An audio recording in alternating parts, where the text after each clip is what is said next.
Hi, good afternoon, ay, good morning pala guys. Ito may bagong unit tayo, no? Apat na pinturahan to ngayon, no? Yung mga last week gawa ko, no? Ito po delivery natin bukas sa ano? Dating Johnson, no?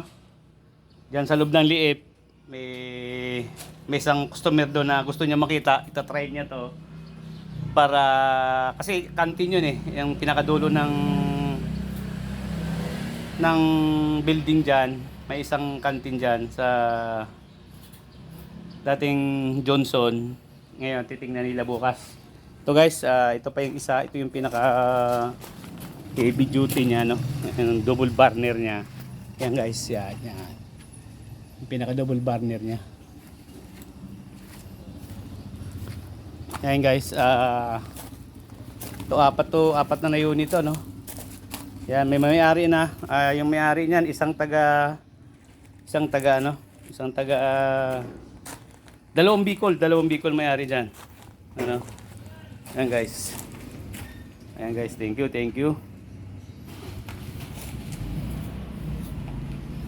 Ayan, thank you.